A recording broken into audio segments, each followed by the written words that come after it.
Pronto, gente, como eu estava falando para vocês sobre a jornada as jornadas especiais de alguns trabalhadores, eu falei para vocês sobre o advogado, salvo engano, que seriam 20 ou 30 horas semanais. Porém, eu me lembrei que a legislação foi modificada recentemente, fui dar uma conferida, e são até 40 horas semanais quando ele for contratado, for empregado de uma empresa.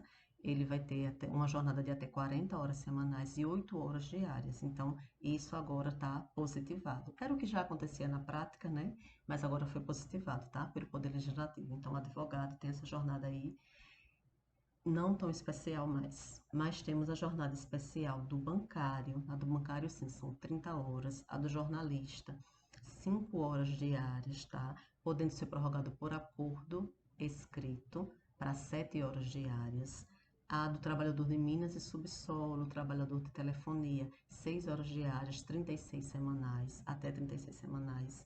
E também temos, por exemplo, a jornada de trabalho parcial, que ela pode chegar a 30 horas semanais sem direito a prestar hora extra. Não vai, o trabalhador não vai poder prestar hora extra. E se for até 26 horas semanais, ele pode prestar até 6 horas extras, chegando a 32 horas semanais. Então, é um assunto importante e relevante que vocês prestem atenção nessas jornadas especiais. Vou falar para vocês também outros assuntos que eu anotei aqui. Adicional noturno, diferença entre sobreaviso e prontidão, artigo 303, jornadas especiais, artigo 71, parágrafo 2º, o artigo 71, ele fala sobre, vamos dar uma olhadinha, não me recordo agora.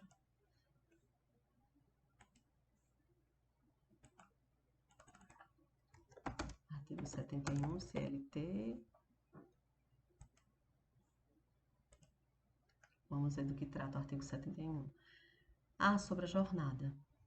Jornada de trabalho. O parágrafo 2º fala dos intervalos, que eles não vão ser, de descanso não serão computados na jornada de trabalho, certo? O intervalo mínimo deve ser de 1 hora e não pode exceder a 2 horas quando a jornada ultrapassar 6 horas diárias, tá?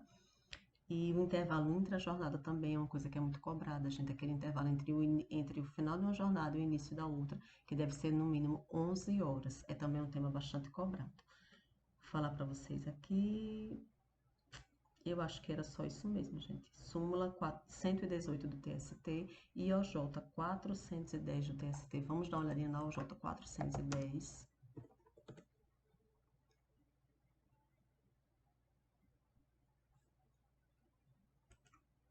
A OJ 410, ela trata a respeito da concessão do descanso semanal remunerado ao trabalhador.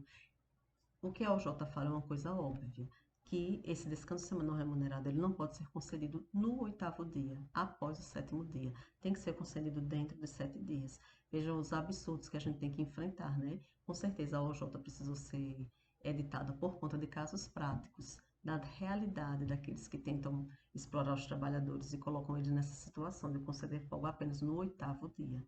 É surreal, mas acontece, né, gente? E a súmula 118 do TST também, eu já falei para vocês que ela é bastante cobrada. Vou falar aqui os artigos que já caíram nas provas do Instituto AOCP.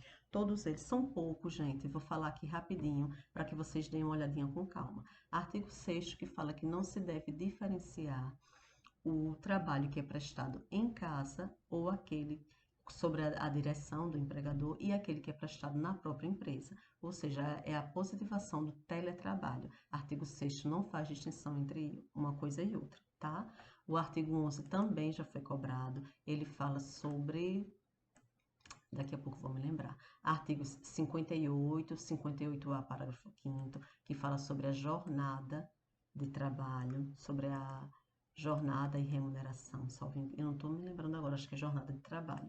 Artigo 59, caput, parágrafo 6º, artigo 66, artigo 71, artigo 73, o caput, os parágrafos 1º e 2º, artigo 134, em relação às férias, parágrafos 1º e 3º, que fala sobre o fracionamento das férias, e também sobre a revogação do parágrafo 2º, antes da reforma trabalhista de 2017, não era possível fracionar as férias do trabalhador menor de 18 anos e maior de 50. Com a reforma, isso acabou.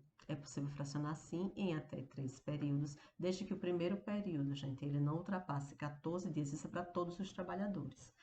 Um dos períodos, na verdade, ele não seja inferior a 14 dias, não é que não ultrapasse. Tem que chegar sim aos 14 dias, um dos 3 períodos, e os outros dois, pelo menos 5 dias, para que esse parcelamento seja legítimo. Então, é possível parcelar as férias de qualquer funcionário, inclusive daqueles que são menores, que têm 18 anos, menores de 18 anos, que são os aprendizes, né, entre 16 e 18. Aprendizes não, né? Na verdade, aprendizes é a partir dos 14 anos. Então, os menores de 18 e os maiores de 50 podem ter as suas férias parceladas, e a regra para todos é que haja pelo menos um período de 14 dias e os outros dois períodos, todos eles, cada um deles tenha pelo menos 5 dias, tá? Artigo 136, parágrafo 2º, também já foi cobrado. 143, parágrafo 1º. 193, parágrafo 4º. 373-A, incisos 4º e 6º. Artigos 403, 404, já está acabando, gente. 442-A, que já falei aqui antes. 452-A, parágrafo 3º. 457, parágrafo 3º. 458, parágrafo 2º.